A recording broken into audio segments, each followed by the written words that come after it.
தேவனுக்கு மகிமை உண்டாவதாக. ஆண்டவராகிய இயேசு கிறிஸ்து சிலுவை மரணம் சம்பவிப்பதற்கு ஓரிரு நாட்களுக்கு முன்பு தம்முடைய சீசர்களை எல்லாம் அவர் அழைத்து அவர்களுக்கு ராபோஜன பந்தி என்று சொல்லக்கூடிய ஒரு பந்தியை கற்றுக் கொடுத்தார். அது என்னவென்றால், அவர்களுக்கெல்லாம் பிரெட்டை பிச்சு அவர்களுக்கு கொஞ்சம் கொஞ்சம் கொடுத்தார். அதே போல் திராட்சை ரசத்தை எடுத்து எல்லாரும் ஒரே திராட்சை பானத்தை பருகுங்கள் என்று சொல்லி ஒரே கப்பிலிருந்து எல்லாருக்கும் கொடுத்தார். 12 சீசர்களும் குடித்தார்கள், ஆண்டவரும் குடித்தார். அப்படி செய்யும்போது அவர் என்ன சொன்னார் என்றால், நீங்கள் பிச்சு சாப்பிடுகிற இந்த பிரெட்டு இது என்னுடைய மாமிசத்துக்கு சமமாக இருக்கிறது, என்னுடைய மாம்சத்தை நீங்கள் எல்லோரும் புசியுங்கள் என்று சொன்னார். அதே போல் திராட்சை ரசத்தை குடிக்கிறதுக்கு என்ன சொன்னார் என்றால், இது என்னுடைய இரத்தமாக இருக்கிறது, இது எல்லோரும் பானம் பண்ணுங்கள் என்று அவர் சொன்னார். அதே போல் சீசர்கள் 12 பேரையும் உட்கார வைத்து அவருடைய கால்களை பாதங்களை அவர் தண்ணீர் ஊற்றி ஒவ்வொருத்தருடைய பாதங்களையும் சுத்தமாக கழுவி தான் ஒரு துணியை வைத்து துடைத்து கொண்டு வந்தார். இந்த வேலைகள் எல்லாம் அடிமைகள் தான் செய்வார்கள். ஆனால் அவர் ஆண்டவராக இயேசு கிறிஸ்து தன்னுடைய சீசர்களுக்கு இதை கற்றுக் கொடுத்தார். அப்போ அவர்கள் இது பார்த்து ரொம்ப ஆச்சரியப்பட்டார்கள். ஆண்டவரே, இது நீங்கள் செய்யக்கூடாதே அப்படின்னு. அப்போ ஆண்டவர் சொல்கிறாரு, என்னை நீங்கள் ஆண்டவர் என்று கூப்பிடுகிறீர்கள், என்னை போதகரே என்று கூப்பிடுகிறீர்கள். அப்படி ஆண்டவரும் போதகருமான நானே உங்கள் கால்களை கழுவுனது உண்டானால் நீங்களும் ஒருவருடைய கால்களை ஒருவர் கழுவ கடவீர்கள் என்று சொல்லி அவர் அப்படி ஒரு கட்டளையை, ஒரு காரியத்தை அவருக்கு கற்றுக் கொடுத்தார். இது நாம் பைபிளில் பார்க்குறோம். இதற்கு பேர் தான் ராபோஜன பந்தி என்று. இது கிறிஸ்தவர்கள் எல்லோரும் இன்றைய வரைக்கும் அதை கடைபிடிக்கிறார்கள். ஏனென்றால் ஆண்டவர் சொன்னார், என்னை நினைவு கூறும்படி இதை செய்யுங்கள் என்றார். சரி, இப்போ நம்ம முக்கியமான ஒரு பிரச்சனைக்கு வருவோம். இந்த ராபோஜனை பந்தியில் ஆண்டவராக இயேசு கிறிஸ்து 3 விஷயங்களை கற்றுக் கொடுக்கிறார். அதை தான் இங்கே மிக மிக முக்கியமானது. இது வெறும் சடங்கு அல்ல, இது ஒரு சடங்கு சம்பிரதாயம் அல்ல. இதில் 3 ஒரு ஆவிக்குரிய விஷயம், ஒரு ஆவிக்குரிய சத்தியங்களை கற்றுக் கொடுக்கிறார். முதலாவது, கிறிஸ்து தன்னுடைய மாம்சத்தை எல்லோருக்கும் புசிக்க கொடுக்கிறார். அதாவது பிரெட்டை புசிக்க கொடுக்கிறார் என்றால் அதுக்கு என்ன அர்த்தம் என்றால், கிறிஸ்துவை பின்பற்றுகிறவர்கள் எல்லோரும் ஒரே ஐக்கியமாக இருக்க வேண்டும், ஒரே குடும்பமாக இருக்க வேண்டும் என்பதுதான் அதற்கு முதலாவது அர்த்தம். அதாவது ஒருத்தர் கண்ணாகவும், ஒருத்தர் காதாகவும், ஒருத்தர் கையாகவும், ஒருத்தர் காலாகவும், அவருடைய சரீரத்தில் நாம் பங்குள்ளவர்களாக ஒரே அவயமாக, தலை கிறிஸ்து, மற்ற அவயங்கள் எல்லோரும் அந்த சபையில் இருக்கக்கூடிய விசுவாசிகள், ஊழியர்கள்.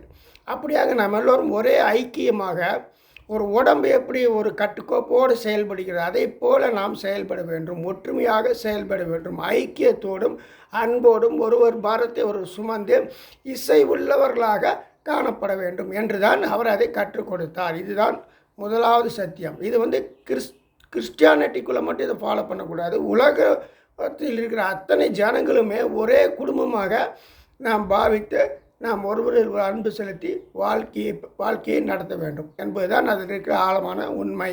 1.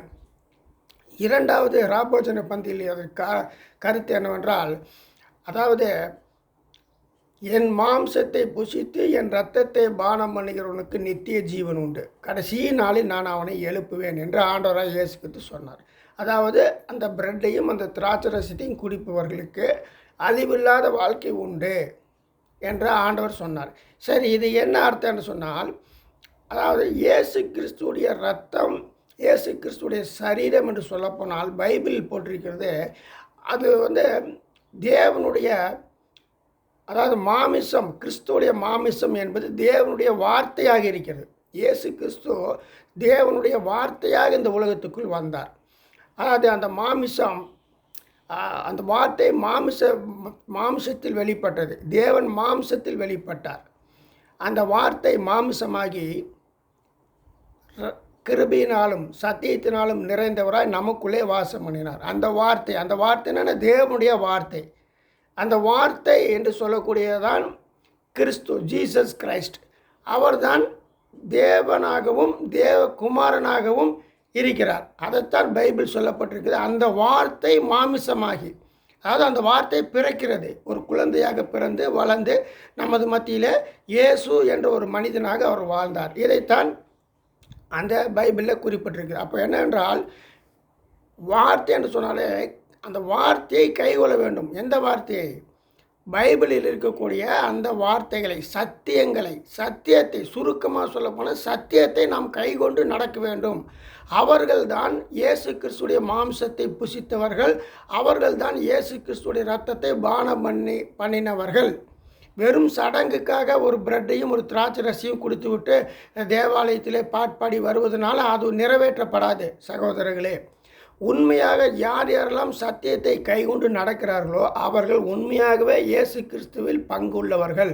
அவர்தான் இயேசுவை உண்மையாக பின்பற்றுகிறவர்கள் என்பதுதான் அதற்கு அர்த்தம். இது இரண்டாவது அர்த்தம். மூன்றாவது அர்த்தம் என்னவென்றால், அதாவது சீசர்களை அமர வைத்து அவருடைய பாதங்களை அவர் தண்ணீரால் கழுவினார், ஒரு துணி வைத்து துடைத்தார். இதுக்கு என்ன காரணம் என்றால், பாருங்கள், இது ஒரு அடிமை செய்ய வேண்டிய வேலை.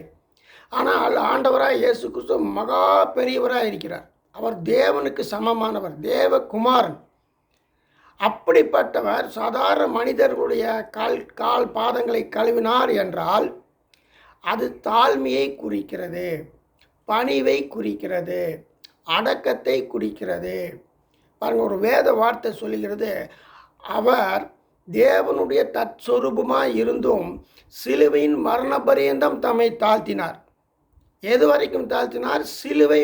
சிலுவையில் மரிக்கும் வரை. அது எப்படி? சித்திரவதை அனுபவித்து மரிக்கும் வரை தம்மை தாழ்த்தி தம்மை வெறுமையாக்கினார். அடிமையின் ரூபம் எடுத்தார், மனிதனாக வெளிப்பட்டார்.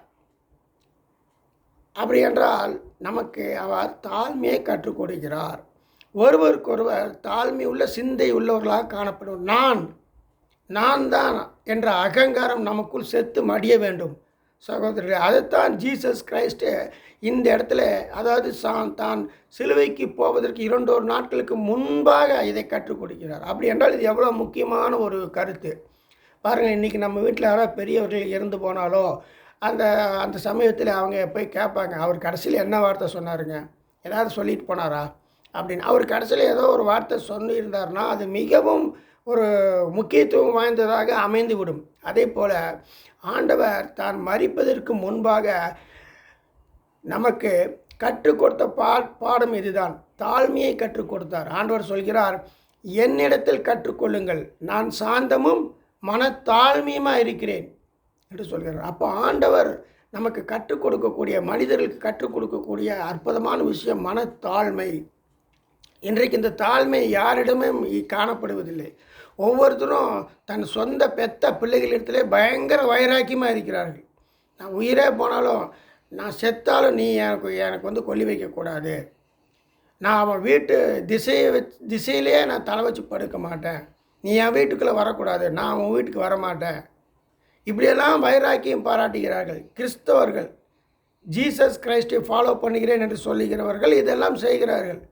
பாருங்கள், இவ்வளோ விரதம் பாராட்டக்கூடாது, இவ்வளோ வைராக்கியம் பாராட்டக்கூடாது. வேதம் சொல்கிறது, இந்த மாதிரியான வைராக்கியம் பேய்த்தனத்துக்கு அடுத்தது.